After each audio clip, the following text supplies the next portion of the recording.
But a lot of people dreaming about future cities, they imagine that actually the solution is sort of flying cars, drones, etc. You go above ground. Why isn't that a better solution? You save all that tunneling cost. Right. I'm in favor of flying things. Obviously, I do rockets, so I like things that fly. This is not some inherent bias against flying things, but there is a challenge with flying cars in that they'll be quite noisy. The wind force generated will be very high. Let's just say that if something's flying over your head, if there are a whole bunch of flying cars going all over the place, that is not an anxiety-reducing situation. You don't think to yourself, well, I feel better about today. You're thinking, like, did they service their hubcap? Or is it going to come off and guillotine me as they're flying past? And so you've got this vision then, future cities with these rich 3D networks of tunnels underneath. Is there a tie-in here with Hyperloop? Could you apply these tunnels to use for this Hyperloop idea you released a few years ago? Yeah, so we've been sort of puttering around with the Hyperloop stuff for a while. We built a Hyperloop test track adjacent to SpaceX just for a student competition to encourage innovative ideas in transport. It actually ends up being the biggest vacuum chamber in the world after the Large Hadron Collider by volume. So it was sort of quite fun to do that, but it was kind of a hobby thing.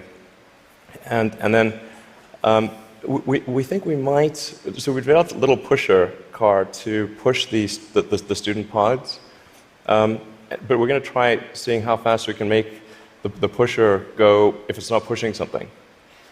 So, I mean, like, sort of cautiously optimistic we'll be able to be faster than the world's fastest bullet train, even in a 0.8 mile stretch.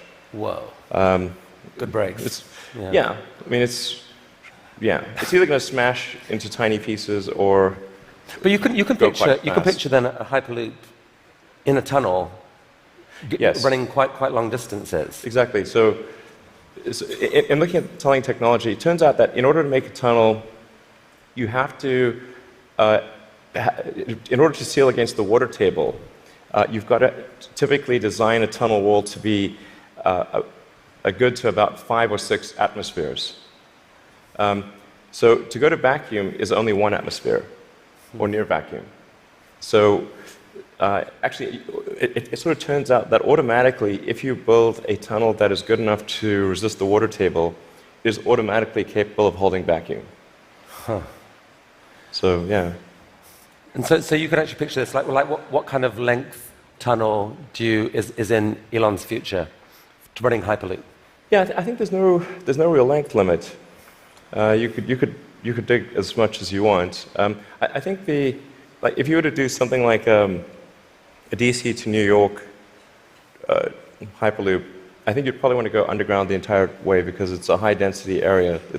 You're going under a lot of buildings and houses, and if you go deep enough, you cannot detect the tunnel. Sometimes people think, well, it's going to be pretty annoying to have a tunnel dug under my house. Like, if that tunnel is dug more than about 3 or 4 tunnel diameters beneath your house, you will not be able to detect it being dug at all. In fact, like if you're able to detect the tunnel being dug, whatever device you're using, you can get a lot of money for that device from the Israeli military, who is trying to detect tunnels from Hamas, and from the U.S. Customs and Border Patrol that trying to detect drug tunnels. So the reality is that Earth is incredibly good at absorbing vibrations, and once the tunnel depth is below a certain level, it is undetectable. Maybe if you have a very sensitive seismic instrument, you might be able to detect it. So we didn't hit innovation in other countries. Here's one. No, here's one. Oh, we never even got into cars. Yeah, why let me just flying cars? Why there'll never be flying cars? Yeah. May I share this with you? We started with this, please. Okay. Since we're 2 hours and 40 minutes in. Is that allowed? Oh my gosh. Yeah, we're flying, dude. No, but people don't have 3 hours do they? Oh, we do it all the time. Really? Yeah. Oh, are you sure? 100%. Yeah. This is not. You sure? Yeah. Average podcast right now. Like, Average. Really? Yeah. Dude, I'm honored to be Please. your average. The ones we've done, we've all been like close to 3 hours. Okay. Or in the Here you go. neighborhood. Here you go. Is that a ding?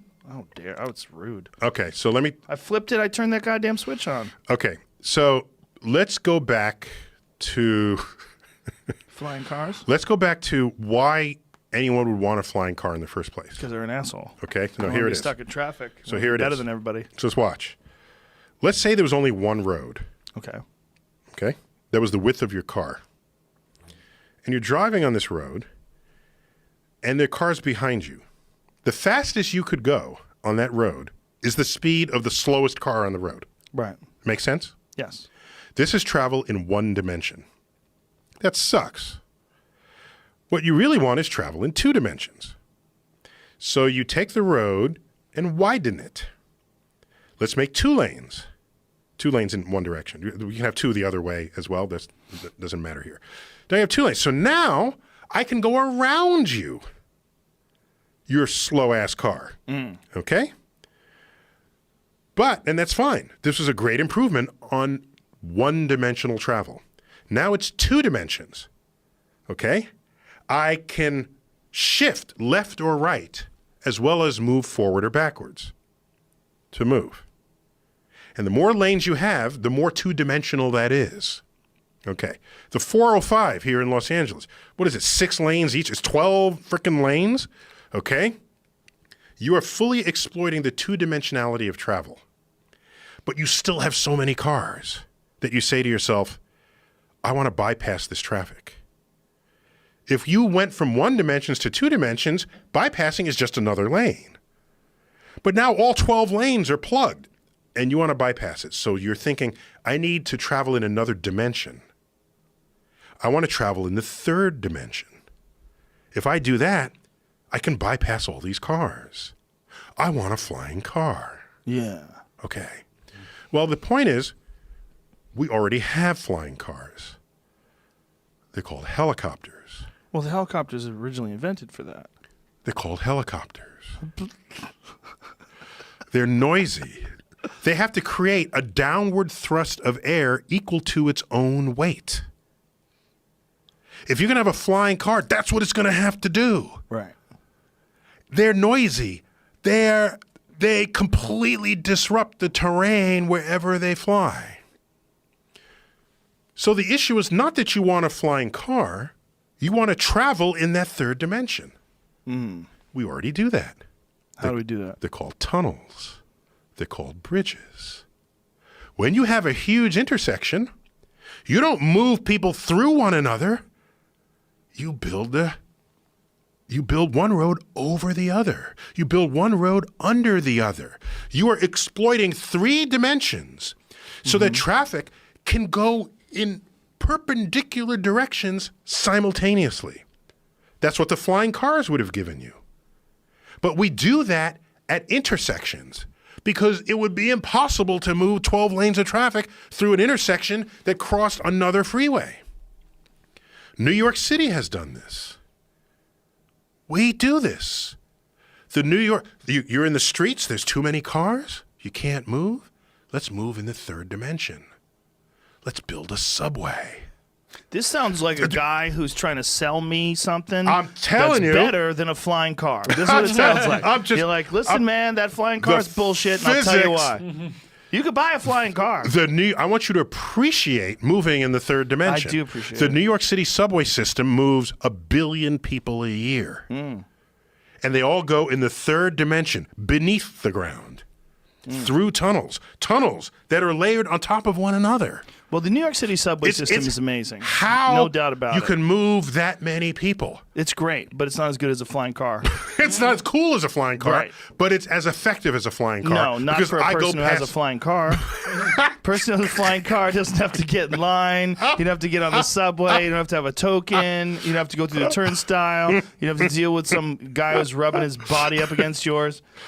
Flying car is the So- shit. You just fly around. I'm just saying, It's like a boat, tunnels but for the air. and bridges are flying cars.